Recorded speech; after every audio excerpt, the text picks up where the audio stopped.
When it comes to Maldraxxus, we come to find out that the piece holding the 5 houses together is gone. That piece being, of course, the Primus of Maldraxxus. Without him, things have fallen apart.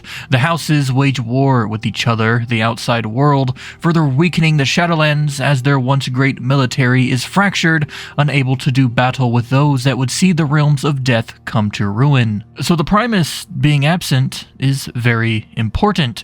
Without him, Maldraxxus has really no hope of a unified coalition against the Jailer, the Maul, or anything or anyone else. And because of that reason, we must address the elephant in the room. What happened to the Primus? Where did he go? What terrible fate did he suffer to abdicate his seat? And well, when we are playing through Maldraxxus, we actually come to find out a little bit about the Primus and how and why he disappeared. We learn that he is a blacksmith, the best in the Shadowlands. We learn that he is fair, but that he also embodies everything that makes Maldraxxus Maldraxxus. And we also learn that he was the one that came to realize the ultimate plans of the Jailer, those being to break free from the Maul, divide the realms of death, and conquer each and every one before taking his efforts to Azeroth and beyond. But his transgression did not go unnoticed, and the Primus vanished, kidnapped by those of the Maulsworn. Ages ago, the Eternal Ones punished our brother Zoval for his treachery.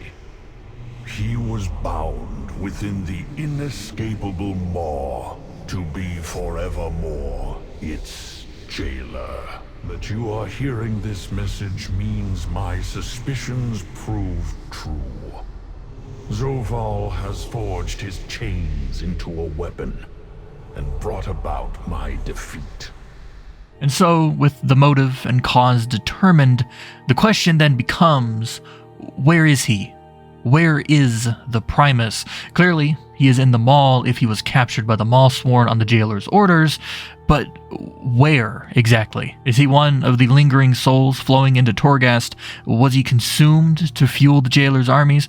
Or is he locked up and forced to serve the Jailer? Well, when you first go into Torghast to rescue one of your captured allies, you just happen to stumble upon a key. And this key leads you to a place within the Tower of the Damned where you find a man, a being in chains, unable to recall who he was, but goes by the name of the Rune Carver. I was used by him, a jailer.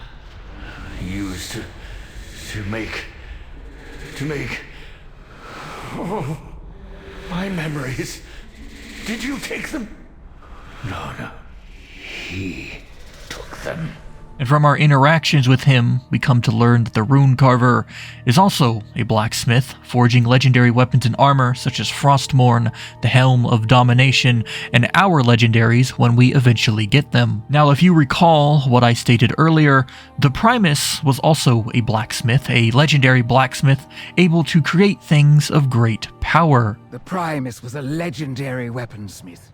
If we hold the key to his vault, then his arsenal will be ours. Putting 2 and 2 together, we get a fairly broad idea on who the Rune Carver was before being chained up in the Maul, that of course being the Primus. But, because like all things, there are those who question whether or not this is true. I've seen it said that perhaps the Rune Carver isn't the Primus, but one of his students. After all, the Primus did take and train those of Maldraxxus in his craft, so it is possible, if I were the Jailer, I too would want access to the most renowned weaponsmith in all of the Shadowlands. But here's what gets me. Why would you take a student when you can just take the man himself? Surely the student won't know everything the Primus could do, and so what if the student then makes you an item and it isn't as strong or as potent as it could have been if made by the Primus? Not to mention the fact that, as we've heard countless times, the Primus is a tactical mastermind capable of anticipating things 10 steps ahead of his competition, so to leave him free would just spell doom for whatever the jailer has planned. You're kind of shooting yourself in the foot with that one, but here's another thing. Every time we meet someone large, someone 20 times the size of us and everyone around us, it is because they have been a part of the group that rules over the Shadowlands. The Winter Queen, the Archon Denathrius, and the Jailer have all been very, very tall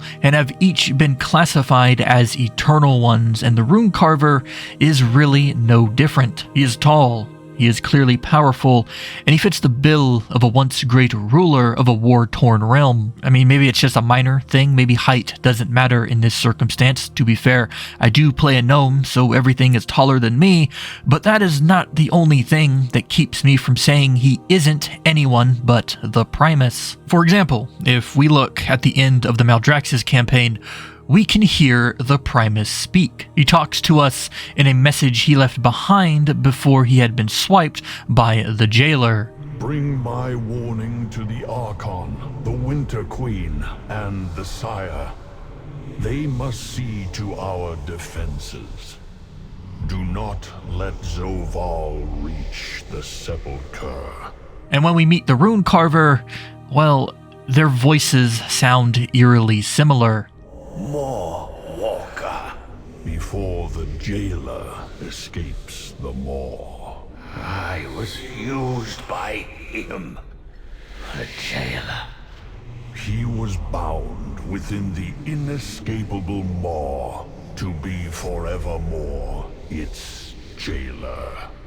To be fair, the Rune Carver does sound a little more grizzled, but being jailed in the mall isn't the best for one's voice, sanity, body, or mind. So personally, I believe the Rune Carver, despite what I previously stated about him in past videos. I believe him and the Primus are one and the same, and if we ever restore his memories, I have no doubt he will be the key to unifying Maldraxxus and stopping the Jailer before all is consumed. If you have any questions or comments about this video, Warcraft, or its lore, you can leave them in the comment section down below, and I'll be sure to read each and every one of them. Thanks for watching.